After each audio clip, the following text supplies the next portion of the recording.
The American Teilhard Association podcast features conversations and interviews which explore the life, thought, and vision of mystic scientist Pierre Teilhard de Chardin. We express our gratitude to Dalesford Abbey in Paoli, Pennsylvania, for allowing us to use their space and equipment in making this episode possible.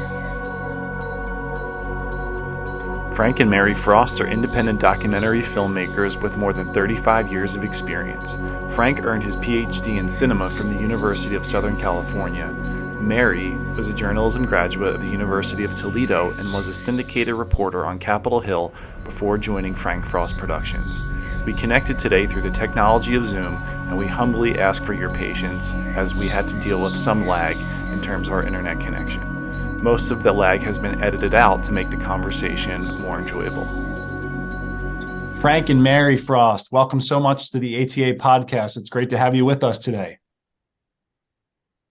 Good to be with you. It's a real pleasure for us to join ATA in this way. Yeah. We're big fans of ATA, as you know, so I'm glad to be here. And it's an honor to be speaking with you. You've been working hard now in terms of this film on Teilhard de Chardin's life, but a little bit about you first. So how did you get into filmmaking? What inspired you? And what drives you now as filmmakers? Wow. So it's been quite a while. I was once a Jesuit myself. And as a young Jesuit, I discovered movies. I was getting a graduate degree in English literature, and I discovered movies, and I thought movies are even better literature than books, and decided that would really be something I'd like to do. So after I got my master's degree in English, I got permission from the Jesuits to study film at University of Southern California. And while I was in philosophy, we had a film series that we discussed films. And I was very involved in that. And I was invited by the head of the National Catholic Office for Motion Pictures to do movie reviews in summers in New York.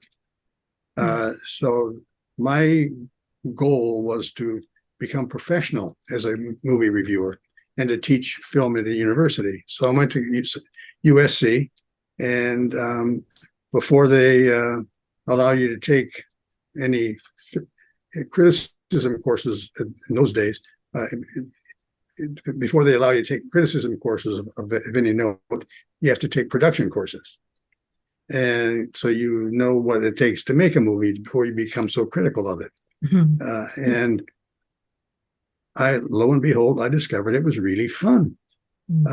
So I was now in my mid-20s, and I had never thought about making films. And here I was saying, wow, this is a lot more fun than teaching criticism. So I gradually changed my course and did that. And then I went to work. My first job was with the USCC Bishops Conference, supporting the Campaign for Human Development. I made short films for them, and they and that became my new. I actually became head of their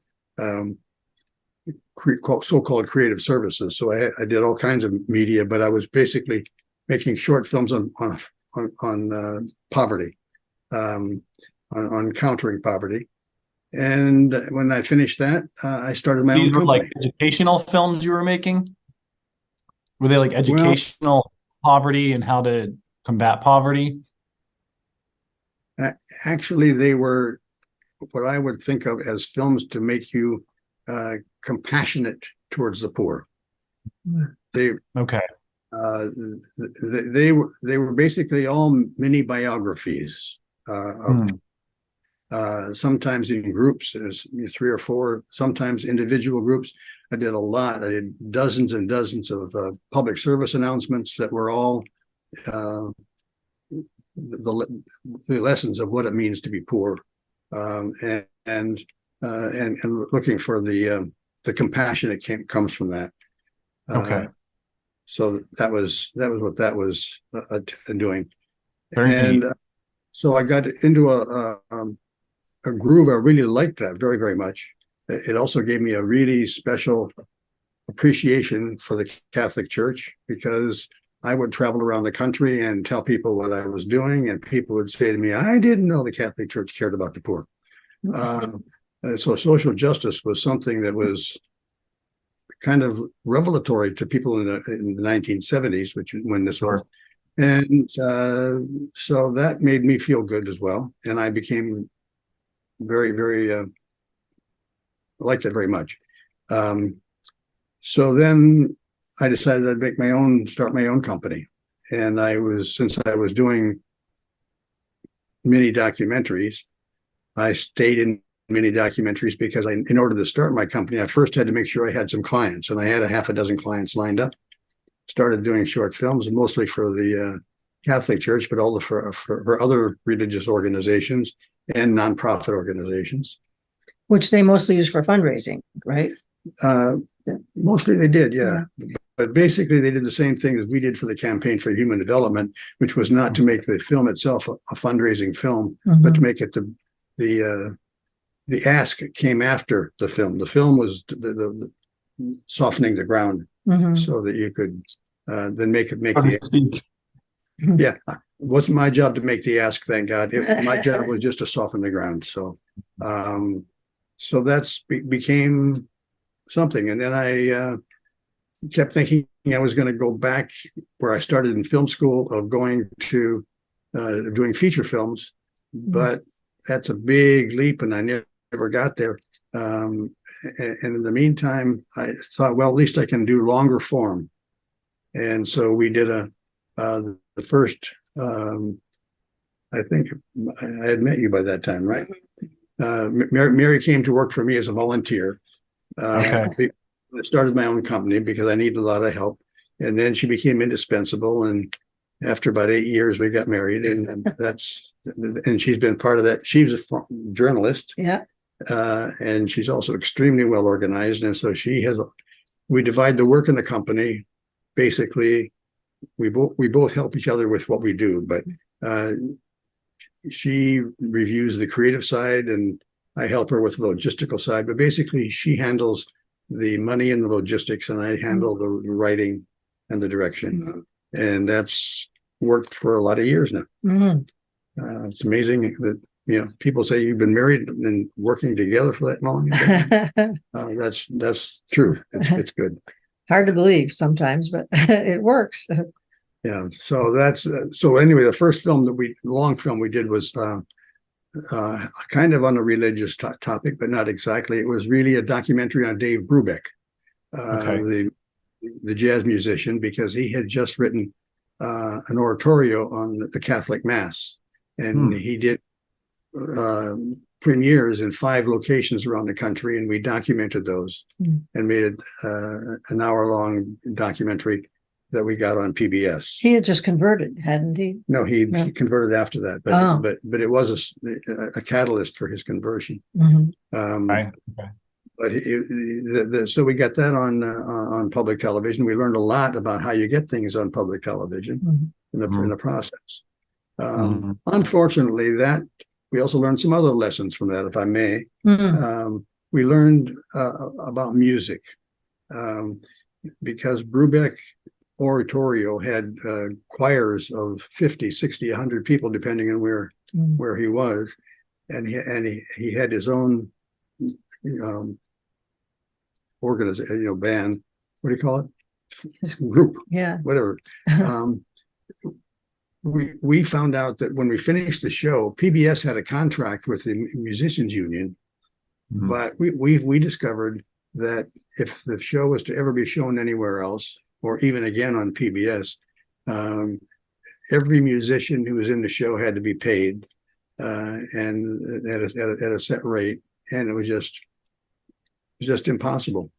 Wow. So that show has only played for the 3 years that it aired in at that time, back in the early 80s, and it has never been seen again. We still stay in touch with the sons of Dave Brubeck, but we don't. That show will never see the air again because it's just too expensive to be aired again. Yeah, royalties and contracts and all that fun Yeah. stuff, right? Red tape. That's the non-fun part of it. Yeah. Insurance. So And you ended up doing the music, that same thing, as it were, for a show we did on the American Creed, right? Yes, that was even more complicated than Brubeck. That was using popular songs, and it was very complicated. We had to hire a music rights attorney, and I can't even tell you how much it ended up costing for that music, and that also didn't see the light of day again because of the cost. Well, it's very commendable that you were pioneering enough to start your own business and to, take on this challenge of being an entrepreneur, especially creative at that, right? You're an artist, you're producing films, and it's a testament to your spirit that you're doing it as a couple. I think it's a really thing. I know my wife and I work together, not for our own company. Maybe someday that would be cool, but we have the privilege of working in the same place together, and it is a neat dynamic to have that opportunity. So you're Frank, you're at USC, or you're a Jesuit. You go to USC, you start studying filmmaking. At some point, you then begin your own company.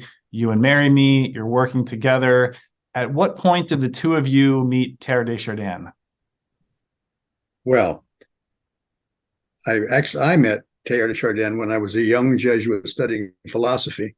That's what I would have presumed to some degree. So you know Teilhard, so you would be aware of the fact that there was a Manitum issued in 1962, warning heads of seminaries not to let their seminarians read Teilhard, and of course that meant we all read Teilhard. Was that a Freudian slip, warning the heads of seminarians?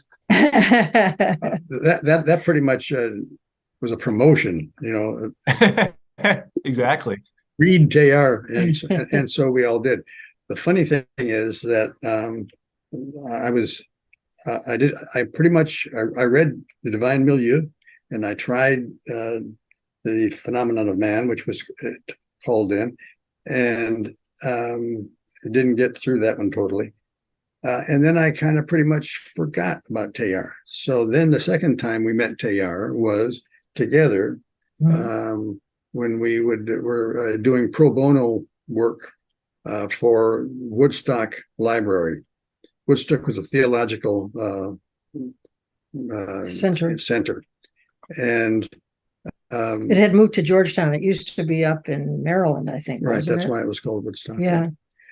So at Georgetown University. So one day I'm doing a pro bono event in Woodstock Library of a round table, and once I got my crew working with the cameras and recording, and they're doing their thing. As a director, I don't have a lot to do, and I keep looking over and I see this bust of Teilhard de Chardin there, and I keep staring at it. And when the event is finished, our liaison with Woodstock Library said, "I noticed you keep looking at that statue, that bust. We did a seminar on him a couple of years ago." And I said, "Oh, really?" He said, "Yeah, I'll give you the proceedings, and you really ought to do a film on him." So that planted a seed. It wasn't the actual total beginning, but only a couple of years later, and then we learned that Georgetown Library, Woodstock, and Special Collections have one of the world's largest collections of Teilhardiana, of letters and objects and things. And so we see the resources are here, but there's always this question of money, but there's no money. See, the thing about what long form shows that we did at that time and still do right now for PBS is that independent producers for public television have to raise their own money. PBS doesn't pay them. PBS provides the eyeballs that allow us to get sponsors to raise the money. And so we had that question: how are we going to raise the money for this? And somebody at Woodstock told us at that time that I think I know where the money is. You know, you really ought to do this. So we said, hey, let's start. So we began, and turns out she didn't know where the money was. People always say that. They never know where the money is. so that happened in 2010. It's now 2023, and we're just finishing the film. We just finished the film. Okay. It became a 13-year project of raising funds, as well as producing the show and doing the research and all. And that's how we came to be doing this program that we call it's entitled The Evolution of Pierre Teilhard de Chardin. And now if I could go back for 1 second, what year was it approximately, at least, that you saw the bust and you were taking this kind of at least visual interest in this person? I would say it was probably about 2007. No, it was around 2010. 2000, Yeah. No, 2010 was when we actually started. Maybe. Anyway, it was somewhere in that period, 2008, 9, 10.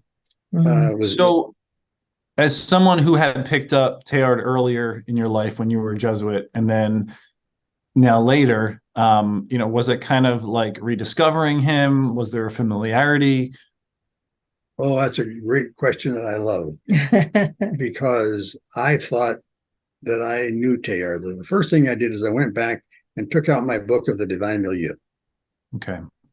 I couldn't remember anything in there. So I opened this book and I see that I have made annotations on virtually every page. Mm-hmm.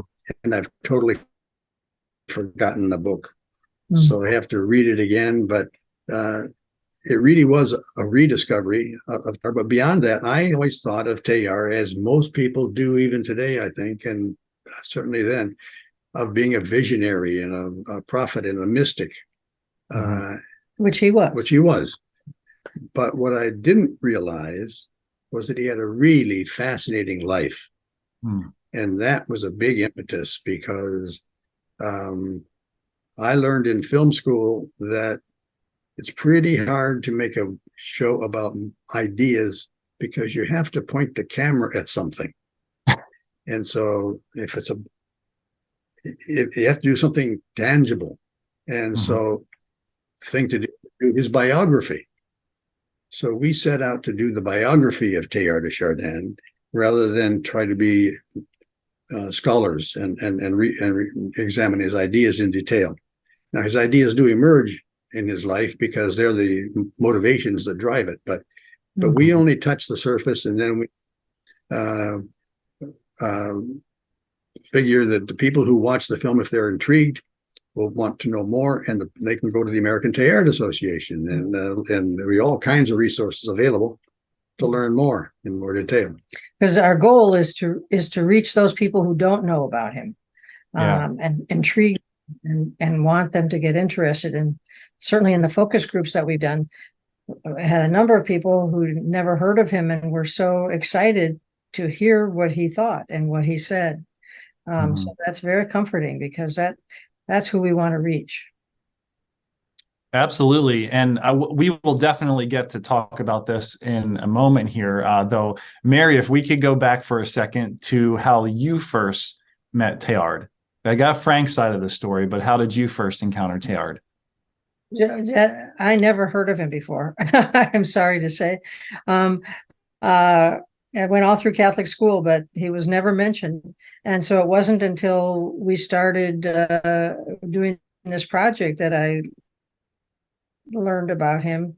And interestingly, when I was going through my dad's library, I found the Divine Milieu and a number of books on cosmic issues that he was reading at the end of his life, but he never mentioned it to me. And so I thought it's quite amazing.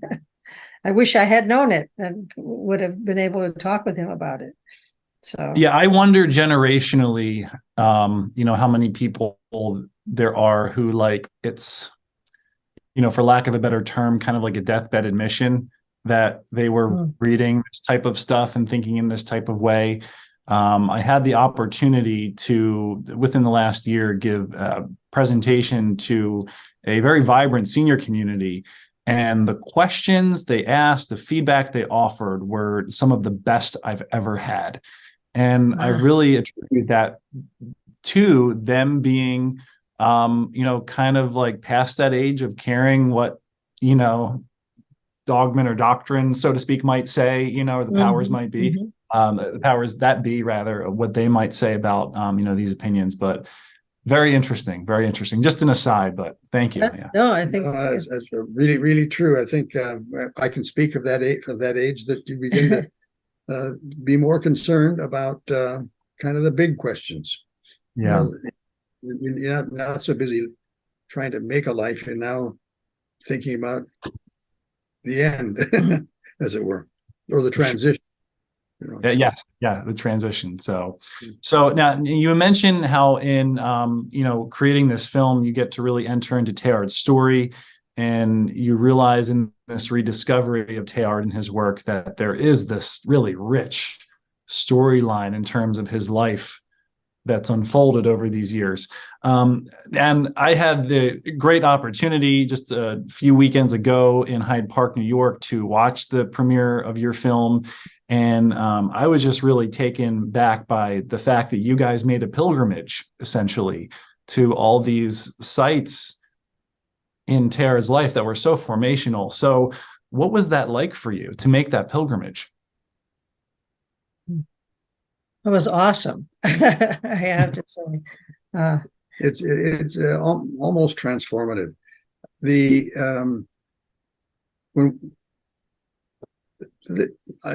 when we by the time we started this film, we were very practiced at making documentaries, and I had a kind of an unspoken premise that I had, that you don't want to know too much about your subject because it gets too complicated. So just learn enough to get the images and the script and do it, get it done.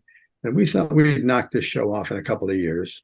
And in order to get permission for some research at Georgetown, we wrote to the Teilhard family for permission and became acquainted with Marie Bayon de la Tour, who invited us to. She said, you have to, if you want to make a movie about Teilhard, you have to walk in his footsteps.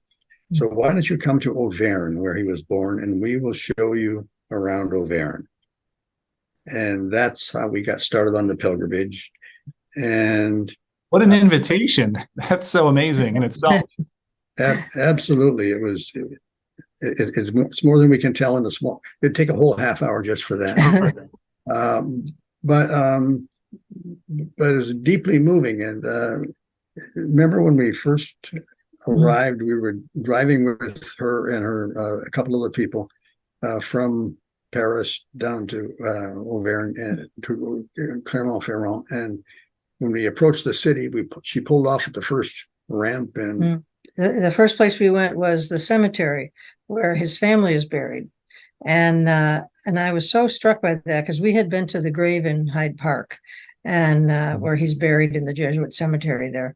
And the family cemetery is not tombstones. It's one big structure, and numerous people are buried in that place, and they have all their names listed on the metal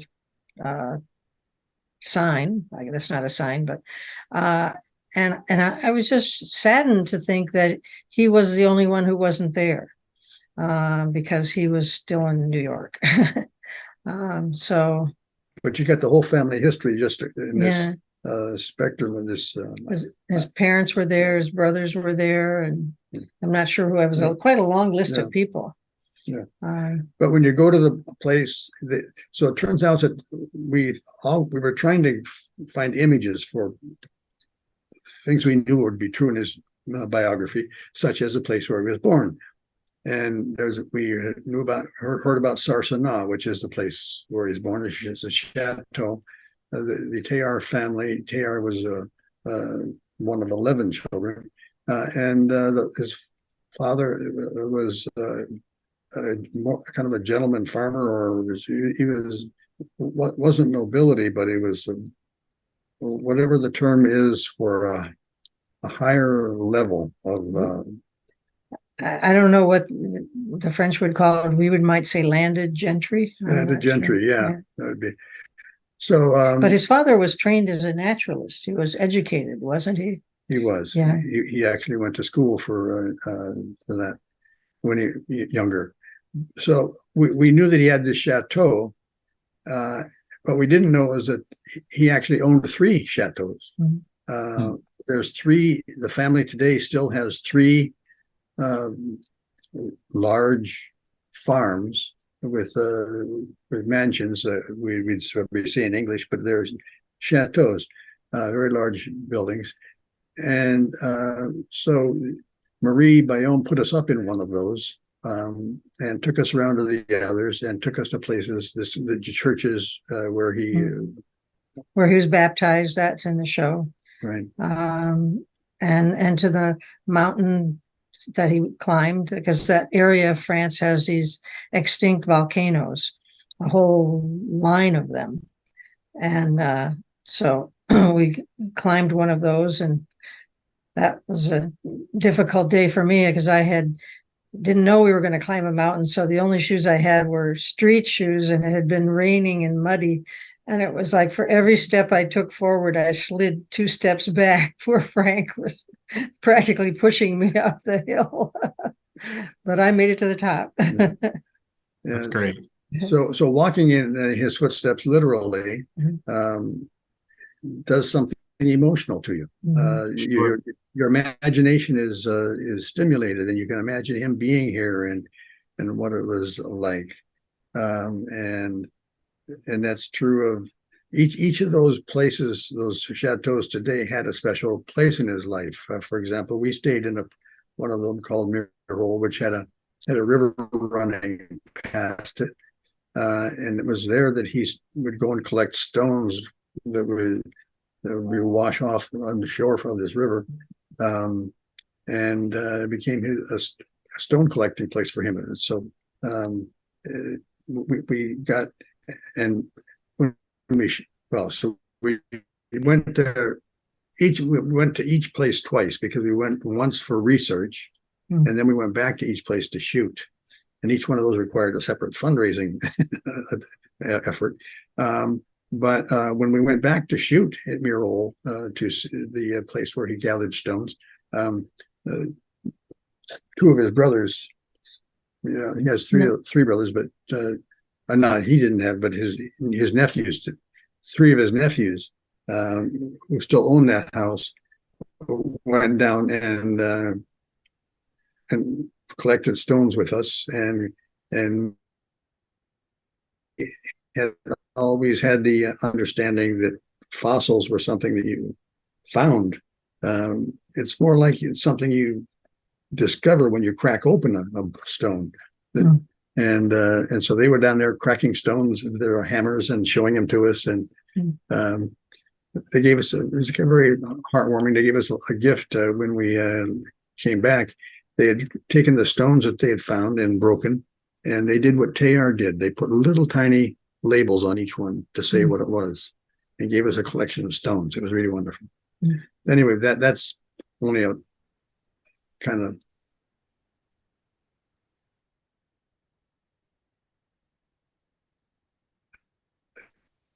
really made us really somehow make our audience understand what it felt like for Teilhard, to be Teilhard.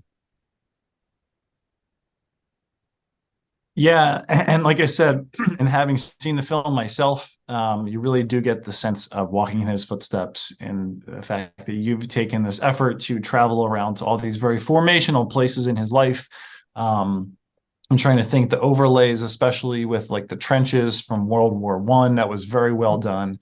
I mean, I could keep going on about how much I enjoyed the film and how well done I thought it was. So I don't know if it's appropriate for me to just fawn over it like that, but that certainly take my affirmation.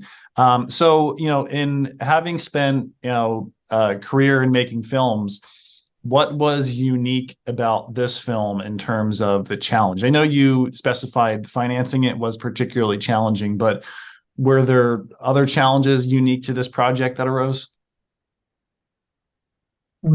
Well, that's a complicated question to answer, I think, but I do want to point out a big aha I had particularly when we actually started this project. I had started to say that I thought of him as a visionary, and I went to Georgetown Library, and the first collection that started through was the George Barber collection, which is a collection of all the essays that he wrote, scientific essays he wrote in China, and with a ton of photographs and other things. And I realized that he wasn't just a religious person, he was a first-rate paleontologist. And he wrote constantly. He was always writing essays, and they were all getting published in paleontological journals, geological journals. And he was a scientist. So that skewed everything. We said, no, well, we really have to make China a priority in this show, because up until that time, we thought we only had to shoot in France and we'd have the show. So we went to China, and we had found a consultant who was working for the Chinese Academy of Sciences. And we went to see him to see what we should shoot in China. We went to see him, we met into his office, and he said, let's talk before we do. Let's go meet the head of the division. We walked down to his boss, and his boss turned out to be a Teilhard scholar who'd written a book on the Teilhard place where he'd done in digs. And then he walked us down another corridor to a woman who had a poster of Teilhard on her wall. That was amazing. And You're in the right place. We came to understand that Teilhard was deeply revered in China today as the founder of their paleontology, as co-founder of their paleontology. And Marie Bayonne had been to China herself to visit the place where Teilhard wrote the Master on the World, but she didn't say anything about this. Nobody had told us how important Teilhard is, scientifically speaking, in China. And so that was another whole thing. When we walked out of the meeting with Hailu Yu and his colleagues, they had set up for us in 4 locations, 2 in Inner Mongolia and 2 in China, places where Teilhard had done research, had done digs, usually with Emile Lisson, and one of those places is been in constant geological research for 100 years since Teilhard found it. He and Lisson. So we had this whole thing open up to us, and we went back to China. Then it took 17 days to shoot in China to get to all the locations that they had put us in touch with. So that opened up a whole world for us that we just didn't know about. So I just wanted to point that out, that the scientific side of China, of Teilhard, is very, very important, as well as the visionary and spiritual side. Wrote, I can't give you the citation, but at one point he wrote that research is adoration. For him, work and spiritual pursuit were one and the same. Yes. Yeah, and speaks to the global influence of Teilhard in terms of the impact that he had in China. I know that when I saw the film, I was particularly taken by that section. And you did such a nice job at chronicling his life and the way that you took this pilgrimage, and you're actually on site, on location in these places. When you got to China, it was kind of like, oh yeah, China. Like there was that part of his life. I was finding myself like so immersed within the story and the way that you were telling it that when I got to China, I was like, oh yeah. Oh, he did that. Yeah. But But one thing, yeah, it really spoke to me in terms of his international influence, how you were interviewing these people at the museums and how they had so much to say about him. that was amazing. But what was kind of scary was when we went for our research trip, we really didn't plan very much. I mean, Hai Lu Yu and his colleagues really made that whole trip for us, and because we didn't know what we didn't know at that point, and so happily for us, it worked out very well. And We didn't have a fixer yet. no, So, that's true. so we had to find our way down to Hailu's office, right? Yeah, right. So it's like a 14-hour trip. But luckily, we live outside Washington, D.C., so we were able to fly nonstop. And so we were told we were staying at Georgetown has a school there at a Chinese university called the Georgetown school is called the Beijing Center for people from Catholic colleges in the U.S. to come and be for a semester and learn some Chinese and learn about China. And so we did have help there, and we were staying there. And so the woman who was in charge sent us a paper by email of their address in Chinese characters. So when we got into a taxi, we just hand that to the taxi driver, and he would get us to the right place. Because we arrived on a Saturday night at like 9 o'clock at night, and Frank says, when we got fine to the Beijing Center, and he said, we have to go tomorrow morning because we had an appointment on Monday with Hai Lu Yu. We have to go tomorrow on Sunday to make sure that we can find our way there on Monday.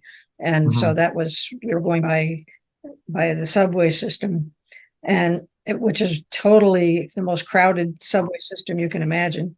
And but we got our tickets and we got on the train, and we had to change once, and it was, even though it was Sunday, it was just packed.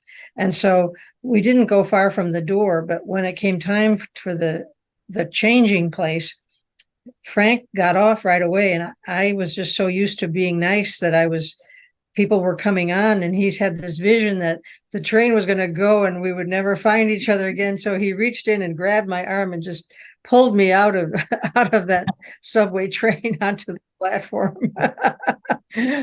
So it was good that we did that. So we found the building, and then Monday morning we were there, on time, and that was our first big adventure in China. We were so naive. Yeah. But when we went back for shooting, I'm sorry, go ahead. We went back for shooting. We hired a fixer who was a phenomenal woman, and that made all the difference. Yeah. She made all the arrangements and went with us everywhere and translated for us, and that was just a huge. Hired drivers, and so made a huge difference. Takes a lot of work off of your plate too, in terms of stress of needing to deal with the translation and local logistics and all that. Yeah. I mean, as long as in Beijing, there's everything is written in English and in Mandarin characters, but you get out of Beijing and there's no English anywhere. Good luck. So I want to ask how this project either impacted you or what you learned from it. So I'll leave that open-ended in terms of maybe either how this changed you or, what you learned from this project.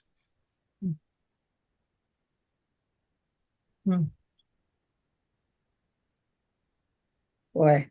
That's a good question to think about. For me,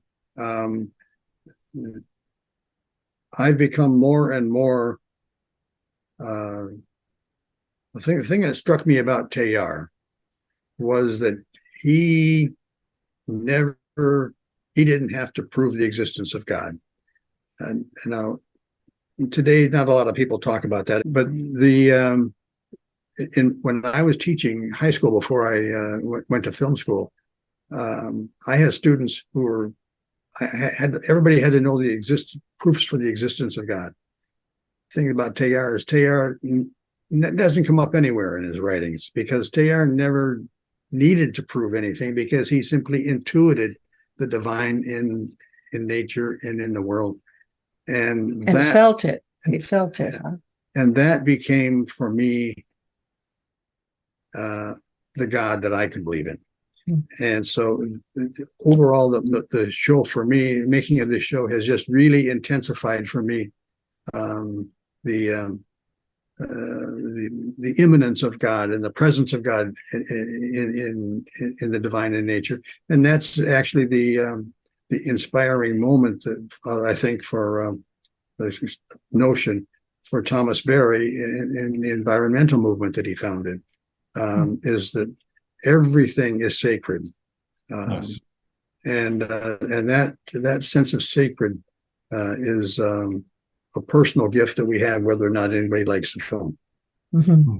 Mm-hmm. So, and we've really been immersed in Teilhard for years now, and we've been editing with our wonderful editor Bob Canner, who came to us on a recommendation, and he turns out he's Jewish, and he had never heard of Teilhard, and it was wonderful because he gave us someone who didn't know Catholic jargon, who didn't know the things that we take for granted, and so he could stop and say, "What does that mean?" And I don't understand that, and that was so helpful. And so for these last couple of years of hearing Teilhard's words, I think this was this thing that Frank was adamant that we had to have. This was not going to be just a film of he did this and he did that and he did that and he did that. But we want to hear what his thoughts were from the various letters and the essays and things that he wrote, so that you really got a sense of what his feelings were, what he thought and felt as these different things happened to him. And, we hope that people will feel also the I don't know what's the word, that,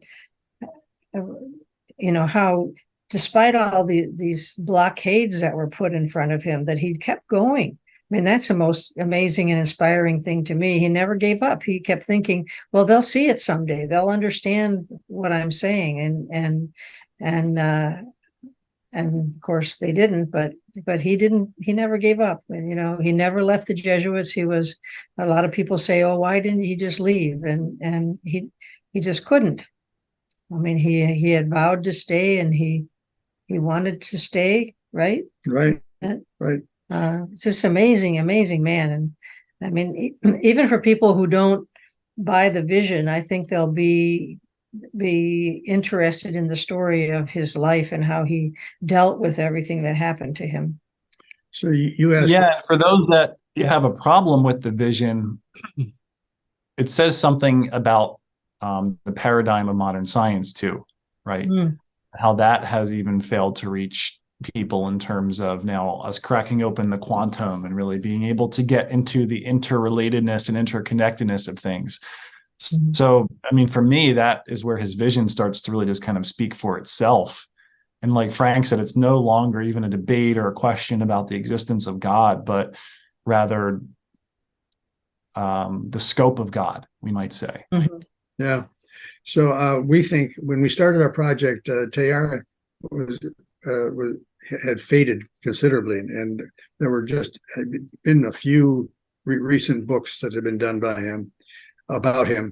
That was in 2010, and in that 13-year period since then, there's been a big renaissance of interest in Teilhard, and I attribute a good part of that to the fact that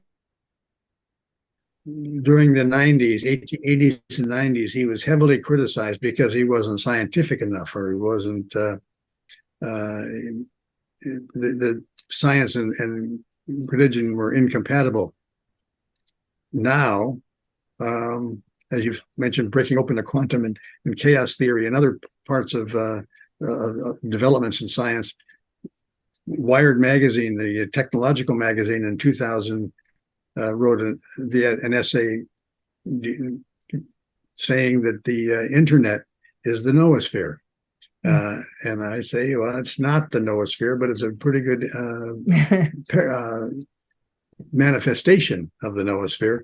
and but that essay, that kind of essay, has been written many times now in technological magazines, because Teilhard's vision embraces technology and science and development and progress, if whatever progress is.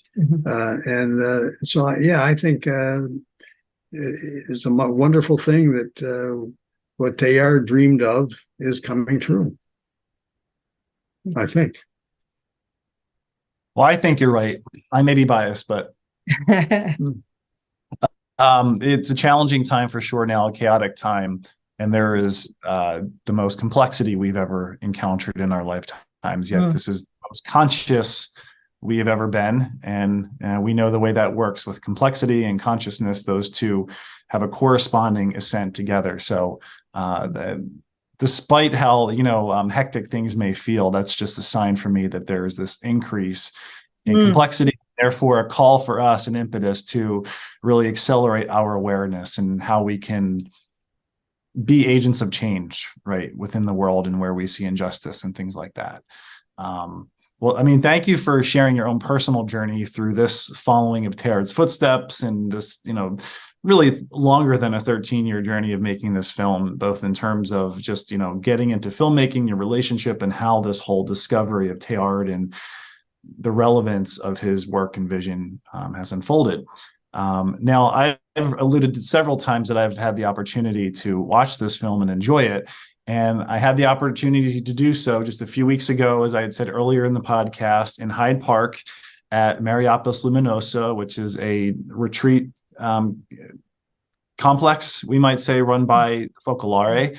And it was a phenomenal experience. And we had, like I said, this great chance to watch the film and to enjoy it there. But that week, really, not even that weekend, which was a combination of a program in Manhattan, followed then by the weekend in Hyde Park, was large to do to your efforts in collaboration with the French. So would you mind sharing just a brief backstory on how that, and I'm sorry to give more detail to this, that time together was to celebrate the 100-year anniversary of Teilhard writing The Mass on the World. So would you mind just giving a brief backstory on how your efforts and the French came together with the ATA to make this possible?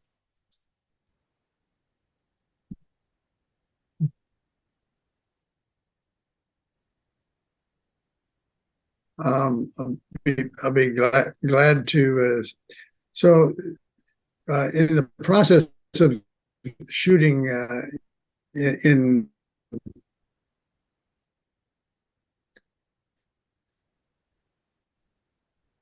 conference we say Reims, but they say Reims, and also present there was Sister Kathleen Duffy. And so when the French decided that they wanted to celebrate the 100th anniversary of Mass on the World, they wrote to the 4 Americans they knew from attending their events to ask if we would collaborate with them.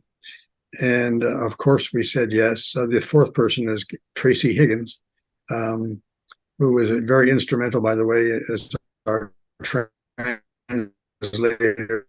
when we first went to Auvergne. So when they wrote and we said yes, and Kathy had agreed that the ATA would be the American, almost 2 years planning and executing this. There are many interesting questions or dilemmas that come up when you're trying to organize something in 2 different in your Zoom calls, and then you have your letters, but there's a lot of hurdles, I would say, in organizing something like that in a bilingual way. And so we knew we were getting in for something, but we didn't know how intense it would become until a few months ago, when it came to final conclusion, there's a tremendous amount of organization that still needed to be done. Mm. But we were glad to do it, and it was glad to do it on behalf of the American Teilhard Association. But it really was a team effort with Kathy and Tracy, for sure. Absolutely, Yeah, absolutely. and we were just so happy. I mean, at the end, I think everybody was very happy, and when the French were leaving on their bus, they were all waving goodbye, and so it was a good experience in bringing the two groups together and spending so many days together. And I think it was a major step forward for the organization, Worldwide Teilhard Association, because there's been the aspiration for some years of becoming truly a worldwide organization. And there are many, many countries that have national Teilhard associations, but they don't connect except through her now in the past few years. And so now this gives a big impetus, I think, to creating a network of worldwide, international, or national Teilhard associations. So I think this had a bonus effect of doing that, as well as being quite inspirational for the people who were present. I agree. And in my recollection, it's the first time that the ATA has all been together since 2019, when there was a conference in, I think it was like December of 2019. And it just seems so far away that we've all been together in the flesh. And it was really great to just be in the same room with people, especially our friends from France. And just to see that way, the synergy unfolded between the two groups. I myself do not speak French, but it was really neat to just be. And for me, I wasn't even there in Manhattan. I was only there for the few days in Hyde Park. So that, 72-hour period, if that we were just kind of immersed together, there was just this common understanding that starts to develop when in conversation, these things are unfolding. So it was really neat. I was just going to say the Hyde Park part was really the most interactive of the two. So, and you didn't miss a lot in Manhattan. The French were kind of isolated because they were with this travel agency that had booked all their meals and everything. So it was only in Hyde Park that we all mixed together, at the different tables and different meetings and stuff. So. Right. Well, it was really neat to be a part of that. And thank you so much for all of your hard work, and for Kathy and for Tracy's hard work. It was a phenomenal experience. And for you did a great job as introducing everybody and being the master of ceremonies at various times. So that was very helpful. So my pleasure. Yeah, that was fun. My pleasure, for sure. So like I said, it was very exciting to watch this film. The first 20-30 minutes or so, I was thinking, I could show this to my kids. My kids are all small children, 6 or younger. But as I'm watching the rest of it, I'm like, this would be even appropriate to show to maybe juniors or seniors in high school, or certainly college courses, undergraduate or even graduate level. It's just very applicable to so many different levels, whether you want to show the entire film, whether you want to show sections of it. I know for me, Teilhard is best taken in small doses, big ones every once in a while for sure, but it's usually more digestible in smaller doses. So I could see how the film could be used in a similar way to highlight certain movements from his life or different elements of his thought. So I'm really excited to see how this and, the dissemination of it continues to grow here. But what are your plans for getting it out there, and when and how will people be able to view it? So I need to follow up on what you were just saying by saying that when we started this show, we wanted to have it broadcast to a large audience, and the only avenue really available at that time was PBS. So we set out to do a show for public television. In the 13 years of this work, the world has changed technologically. Now we have a digital domain that has opened up a whole wide variety of ways to get the word out. So we recognize now that it's really our task to take the show that we have in a 2-hour form and repurpose it in smaller forms, that it can really be distributed on the internet and used in education and so on. we would welcome your input on what you think would be appropriate pieces to do that with. But we do know that we do need to go about reconfiguring it for audiences today. Sounds so strange, audiences today. But well, it has changed. There's been a huge change in 10 years. You know? And it, as a film, it's not like it feels like it's, old or anything like that. It's like, doesn't feel like it's 13 years old. Having heard your story, it certainly is obvious you put 13 years worth of work and travel and your blood, sweat, and tears into it. But it views as if it's a film that was thought up and then created. So it's certainly. I think it'll have a long life, It's not dependent. I'm sorry? So it's not dependent on current events or anything like that. So I think it'll be around for. No, and I was going to say that it fills a hole. It certainly, there is a gap there in terms of the theological spectrum, teaching, and then even in terms of just the resources that are available. It's something that can be applied across the board in a lot of places, I think. Mm-hmm.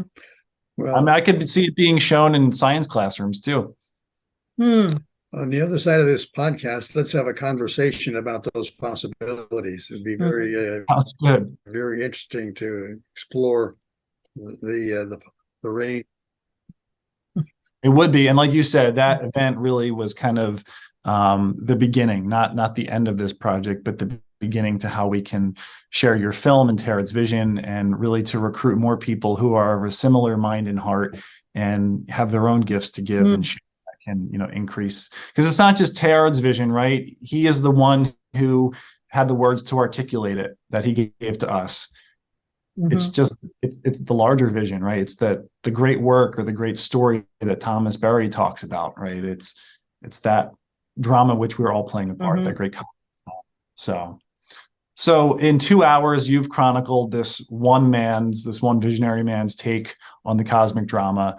And in terms of a testament to Teilhard, as a Teilhard scholar, I'm just so thrilled that it's finally happened, right? You've made it, but just finally, like I said, it fills a gap. Finally, there is this film that, but it's worthy of him too. I feel like it's worthy of the dynamic and, very Renaissance life he lived, wearing so many hats, having so many different experiences with so many people in so many places. I think that it really does justice to that. So kudos to you guys. And as we begin to wrap up here, I thank you for your time here today. It's been lovely to be able to chat with you. Is there anything else that you would like to share? And I'm going to ask you to share definitely where people can go to find out more about you and your work. So one thing is when we finally have a broadcast schedule set up, we will let you know and the ATA know and get the word out through various social media ways. We'll be hiring a publicist also who works with PBS stations, because you can't. You have to go to them individually to get them to a independent producer like we are. And so that will affect, we might even have a call-in program for people to, let their station know that, oh, I hear this show is available, and can we air it in Hoboken or wherever. So that. Yes. So to do this, we'll be we've been fundraising. We said we're never going to fundraise again, but here we are now fundraising for the promotion rollout of this film. So if anybody wants to contribute to the promotion of this film, they can go to the teilhardproject.com website and go to the donate page. And there'll be a variety of ways that people can contribute. And we will include a link to that on the podcast when that comes out on all the different platforms, so people can easily access your website to find more information on the project and how they can support it. Great. Yeah. Well, Frank, Mary, it's been a pleasure to sit and talk with you for a bit more today. I'm not going to lie, it was even better to be with you in person a few weeks ago. Right. But this is a great and appropriate follow-up to learn more about what went into making that film that I enjoyed so much, and that I know the world will also enjoy and appreciate, and really gain meaning from in a lot of ways, I think. So thank Well, you. we appreciate you inviting us to do this, and we really are happy that you like the show. I mean, it just it helps to know that people are connecting with it, and then you're a person who knows a lot about Teilhard, so you weren't put off by the fact that it is an introduction to him, if we can call it that. Although even a lot of people who know Teilhard and have studied him don't know the life story all that well. And so, we're just so eager for new people. When we showed the film one day, and this woman had never heard of Teilhard, and she said, "He's my new favorite person." She says, "I have to find out more about him." And so she went, and we ran into her at a lunch about 2 weeks ago, and she said, "I went and I found some books on him." So that's what we want, right? So that validates what we set out to do. Yeah. Absolutely. Amen. Yeah, I had the opportunity to speak to a college class about a month ago. And after the class, and this class had heard nothing of Teilhard before, the kid came up to me and the professor of the class, and he was like, "I know what I'm writing my final paper on now, and it's going to be Teilhard." And this is the first time I've heard about him, but he said, "I feel like, his spirituality just captures the way I believe and the way I feel about things." And I was just sitting there going, "Oh my God, this is amazing." Yeah. The fact that this, whatever 19, 20-year-old was so moved by my, simple 45-minute talk I gave or whatever. So trying to do his life and vision justice. But I think young people are attracted to what he stands for and what he believes in. And that's why we have to, I mean, there's a million things we could do. We're getting kind of old here, but, college classes on Teilhard at Catholic universities. I mean, we can't create those, but there are people who can. And so if we get the buzz going, maybe that can come to fruition at some point. So learn about him. I have a feeling your film will be showed in that course. Yeah, I hope so. Well, Frank, Mary, like I said, it's been wonderful to be with you today. Pieces of it. Yeah. That's great. Thanks. It's been wonderful to be with you today. Thank you so much. Thank you for bearing with me as we kind of sludge through the connection at times. But I think overall, this has been a very great conversation. Oh, it really has been. We appreciate it. Thank you. Thanks so much. Yeah. Sure. Thanks, Anna. Thank you. Bye. Bye.